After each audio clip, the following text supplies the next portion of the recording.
Light, camera, action. Infinix note 11s। Infinix কোম্পানিটা দিনকে দিন যা করছে এবার ওদের ধরে মার লাগাতে হবে আর কি। আসলে ইনফিনিক্স এবার যেটা করেছে, তারা একটা টিভি বানাচ্ছিল, বানাতে গিয়ে সেটার সাইডগুলো একটু কেটে ছেটে ছোট করতে গিয়ে ভুল করে তারা সেটাকে স্মার্টফোন বানিয়ে ফেলেছে। মজা করছি, কিন্তু আসল ব্যাপারটা এটা 6.95 ইঞ্চি একটা ডিসপ্লের ফোন। কে বানায় এত বড় ডিসপ্লে, কে ইউজ করে এত বড় ডিসপ্লে আমি জানি না। তবে এটাও ঠিক যে এত বড় ডিসপ্লে সত্যিই প্রয়োজন হয় মাঝে মাঝে। শুরু থেকে বলি তাহলে, আপনারা ভিডিওটা দেখতে থাকুন, বেশ ইন্টারেস্টিং ভিডিও হবে। ইনফিনিক্সের তরফ থেকে একটা ইন্টারেস্টিং ফোন এনেছে এবং ভালো দামে এনেছে, সব কিছু বলবো। ভিডিওটা লাইক করে তারপর চলুন সিট বেল্ট বেঁধে আমরা ভিডিওতে ঝাঁপিয়ে পড়ি। ফ্ল্যাশব্যাকে কি আমরা দেখছি, বক্সের মধ্যে ফোনটা তো আছে অবশ্যই, সেটা সাইডে সরিয়ে রেখে এখানে ওয়েলকাম টু এক্সওএস ক্লাব বলে একটা মেম্বারশিপ কার্ড আছে। এছাড়া রয়েছে ফ্রি ফায়ারের একটা স্টিকার, যার মধ্যে আসলে স্ক্র্যাচ করার মতো অপশন রয়েছে, আপনি কিছু গিফট টিফট পাবেন আর কি। তো বক্সের মধ্যে ফ্রি ফায়ার প্লেয়ারদের জন্য গিফট রয়েছে। এছাড়া একটা চার্জার রয়েছে, 33 ওয়াটের চার্জার, অবশ্যই ভালো ব্যাপার একটা কম দামি ফোনে। এছাড়া ইউএসবি টাইপ সি কেবল, সব কিছু ঠিকঠাক আছে। সিম ইজেক্টর পিন, কিছু কাগজপত্র এবং একটা স্ক্রিন প্রোটেক্টর, যেটা ইনফিনিক্সের বৈশিষ্ট্য। ফোনের ওপর স্ক্রিন প্রোটেক্টর লাগানো নেই, আপনাকে আলাদা করে লাগিয়ে নিতে হবে। এছাড়া ব্যাক কভার আছে, এবার কিন্তু হার্ড কেস নয়, এবার ব্যাক কভারটা একটা টিপিইউ কেস, যেটার কোয়ালিটি দেখে মনে হচ্ছে ভালো। কিন্তু এবার আমরা যদি ফোনটা খুলি, সেখানেই তো চমকে উঠতে হয়, এত বড় একটা ফোন। অবশ্য ফোনটা যতটা ভারী হবে মনে করেছিলাম ততটা ভারী নয়, ফোনটা বেশ ঠিকঠাক ওজন আছে। এত বড় ফোন হিসাবে এক হাতে ধরাও যাচ্ছে। এবং ফোনের বাটনসগুলো, বিশেষ করে পাওয়ার অফ অন বাটনটা ডান দিকে রয়েছে এবং তার উপরে ভলিউম আপ ডাউন বাটন রয়েছে, সেগুলো ঠিক মাঝামাঝি পজিশনে এত সুন্দর প্লেস করা হয়েছে যে এক হাতেই সেটাকে অপারেট করা যাচ্ছে। ইনফিনিক্স এরকম ছোটো ছোটো বেশ কিছু ভালো কাজ করেছে, তবে খারাপ কাজ করার ব্যাপারটাও তারা পুরোপুরি বন্ধ করেনি, সেটাও বলবো। তার আগে বলি, এই ফোনটার ব্যাক সাইডে দেখে হ্যাঁ সস্তা প্লাস্টিকই লাগছে, যেরকম ইনফিনিক্সের ফোনে আমার বরাবরই লাগে, কিন্তু এবার ডিজাইনটা, লুকসটা বেশ ভালো করেছে। ব্যাক সাইডে স্টিল কালারটা বেশ খুলছে এই ফোনের মধ্যে। এই প্লাস্টিক ব্যাক প্যানেলটার মধ্যে সামান্য টেক্সচার আছে এবং সেটা ম্যাট ফিনিশ মনে হচ্ছে, যার ফলে কোনো রকম ফিঙ্গারপ্রিন্ট আসছে না। কিন্তু আমার সবথেকে ইন্টারেস্টিং লাগলো এর ক্যামেরা প্যানেলটা বা ক্যামেরা বাম্পটা, সেটা অনেকটা শাওমি ইন্সপায়ার্ড ঠিকই, কিন্তু দেখতে খুব ভালো লাগছে। বিশেষ করে এই গ্রে কালার বা স্টিল কালারের সাথে টোটাল ব্যাপারটা বেশ কম্প্যাক্ট হয়েছে, সুন্দর লাগছে, রিফ্রেশিং ডিজাইন আর কি। ভালো করেছে ইনফিনিক্স, এখানে অবশ্যই মানতে হবে। চারদিকের ফ্রেমটা প্লাস্টিক, একদিকে যেরকম বললাম ভলিউম আপ ডাউন বাটন ইত্যাদি রয়েছে, অন্যদিকে সিম ট্রে রয়েছে এবং সেখানে আমরা ট্রিপল সিম কার্ড স্লট পাচ্ছি, অর্থাৎ দুটো সিম একটা মেমোরি কার্ড একই সাথে ইউজ করতে পারবো। তলার দিকে একটা স্পিকার গ্রিল, ইউএসবির জন্য একটা ছোট্ট পোর্ট, একটা মাইক্রোফোনের জন্য পোর্ট, আর একটা রয়েছে 3.5mm হেডফোন জ্যাকের পোর্ট।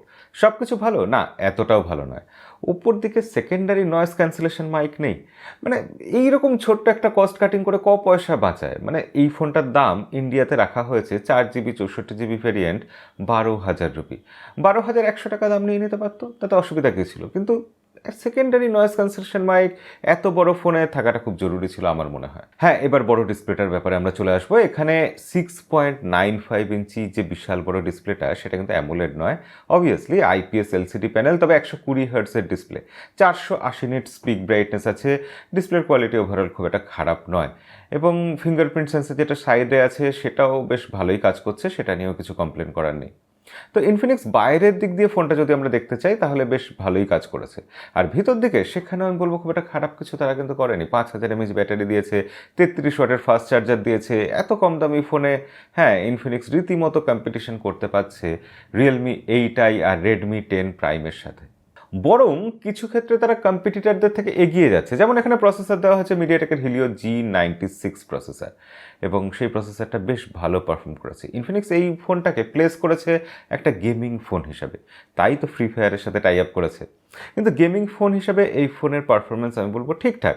আমরা আসলে এই ফোনটা দীর্ঘদিন ইউজ করছি এরকম নয়, তাই ফুল রিভিউ এখানে করা যাচ্ছে না। ফার্স্ট ইমপ্রেশন, ফোনটা ওভারঅল দেখে, গেমিং পারফরমেন্স দেখে আমার কিন্তু বেশ ভালো লাগলো। বিশেষ করে এখানে গেমিংয়ের জন্য কিছু গেমিং মোড যোগ করা হয়েছে। লিকুইড কুলিংয়ের মতো একটা মেটাল কুলিং বা গ্রাফাইন কুলিং যোগ করা হয়েছে, যার ফলে গেমিং পারফরমেন্সকে সেটা একটু এনহ্যান্স করছে। গেমিং পারফরমেন্স বাড়ানোর জন্য এখানে লিনিয়ার ভাইব্রেশন মোটর দেওয়া হয়েছে, সেটাও আমি বলবো ভালো চেষ্টা। জিনিসটা কতটা ভালো কাজ করেছে সেই প্রসঙ্গে আজকে যাব না, তবে হ্যাঁ চেষ্টাটা ভালো করেছে। গেমিং এক্সপিরিয়েন্সকে আরেকটু এনহ্যান্স করার জন্য এখানে বেস ভেরিয়েন্টেই 6GB র্যাম দেওয়া হয়েছে যেরকম, তেমনি সেই র্যামের কোয়ালিটিটাকে LPDDR4X করা হয়েছে। এখানে স্টোরেজ টাইপটা ইউএফএস 2.1 এর বদলে 2.2 করা হয়েছে, যার ফলে রিড রাইট স্পিডটাও আরও দ্রুত হচ্ছে। সব মিলিয়ে এইরকম গেমিং ফোকাসড আরও কিছু কাজ আছে, যেমন এখানে ডুয়েল স্টিরিও স্পিকার রয়েছে।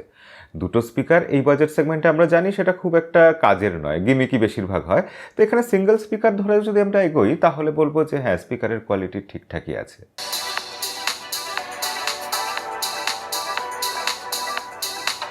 ইনফিনিক্সের ফোনে সাধারণত আমার দুটো জিনিস অপছন্দ হয়। একটা হচ্ছে তাদের ইউজার ইন্টারফেস, তারা আগের থেকে অনেক ইমপ্রুভ করেছে। এখন XOS 10 নিয়ে এসছে, সেটা অনেক স্মুথ, আগের মতো ওরম ল্যাগ করে না, হ্যাং হয় না, সেই ব্যাপারগুলো ঠিকই আছে। তবুও প্রি ইনস্টল অ্যাপ্লিকেশান এত, মানছি যে কম দাম রাখার জন্য কিছু টাকা পয়সা বিজ্ঞাপনের জন্য নিতে হয়, আর বিজ্ঞাপনটা আমরা ওই প্রি ইনস্টলড অ্যাপ্লিকেশান আকারেই দেখতে পাই। অবশ্যই এটা রেডমিও করে, রিয়েলমিও করে, তবুও ইনফিনিক্সের ক্ষেত্রে আমার আশা যে তারা ভবিষ্যতে তাদের সফটওয়্যারটা একটু বেটার করবে, এরকম আগে থেকে ইনস্টল করা অ্যাপ্লিকেশন তারা একটু কম দেবে। ঠিক তেমনই তাদের ক্যামেরার ক্ষেত্রে ভালো ভালো মেগাপিক্সেল থাকে, যেমন এই ফোনটাতেই ট্রিপল রেয়ার ক্যামেরা আছে, যার মধ্যে 50 মেগাপিক্সেলের প্রাইমারি সেন্সার আছে, আবার সেটাতে নাকি f1.6 অ্যাপারচার আসছে। কিন্তু ডে লাইটে আমরা ভালো ছবি পেলেও লো লাইটে অতটাও ভালো ছবি পাচ্ছি না, এবং বিশেষ করে পোর্ট্রেট মোডে যখন ভিডিও তুলতে যাচ্ছি, এখানে হ্যাঁ ভিডিও তোলার সুযোগ আছে পোর্ট্রেট মোডে, অর্থাৎ আপনি 2K-তে ভিডিও তুলতে পারবেন এবং তাতে বোকে এফেক্ট থাকবে। দুটোই সফটওয়্যারেরই কাজ, এরকম এতটা ক্যাপেবল এখানে সেন্সার নেই, কিন্তু তবুও সফটওয়্যারের কাজ আরেকটু বেটার হতে পারতো, কারণ এজ ডিটেকশনে একটু আধটু সমস্যা দেখা যাচ্ছে। এছাড়া পোর্ট্রেট মোডে আমরা ছবি তুলতে গেলেও সামান্য কিছু সমস্যা দেখছি। আর ফ্রন্ট ক্যামেরা বরঞ্চ আমি বলবো তুলনামূলক বেটার। ফ্রন্টে একটা 16 মেগাপিক্সেলের ক্যামেরা আছে, সেটা ব্যাক ক্যামেরার থেকে আমার বেশি ভালো লেগেছে। আর এখানে ছেলে ভোলানো দুটো ক্যামেরা রয়েছে, 2 মেগাপিক্সেলের ম্যাক্রো লেন্স আর এআই লেন্স ইত্যাদি ইত্যাদি। তো সেগুলো নিয়ে আলোচনা করার কোনো মানে হয় না। তো 50 মেগাপিক্সেল ক্যামেরা একটা গেমিং ফোনে এরকম হলে খুব একটা হতাশ হওয়ার কিছু নেই, যথেষ্ট কাজ চালানোর মতো। এছাড়া আপনাদের কিছু ছোটোখাটো প্রশ্ন যেগুলো থাকে, যেরকম এখানে গ্লাস প্রোটেকশন কী রয়েছে ডিসপ্লের ওপরে। ইনফিনিক্স বরাবরই তাদের ফোনে NGN গ্লাস প্রোটেকশন দেয়, তো এখানেও সেটাই রয়েছে। এখানে যে সাউন্ড সিস্টেমটা রয়েছে সেখানে DTS সারাউন্ড সাউন্ডের সাপোর্ট রয়েছে, TUV রিনড্যান্ট সার্টিফিকেশন রয়েছে, আর ব্যাক সাইডে জোরালো ফ্ল্যাশ রয়েছে, 4টে ফ্ল্যাশ, যেরকম ইনফিনিক্সের ফোনে বরাবরই থেকে এসেছে। ইনফিনিক্সের ফোনে বরাবরই কিছু ভালো জিনিস আর কিছু খারাপ জিনিস থাকেই, অবশ্যই সব ফোনেই সেটা থাকে।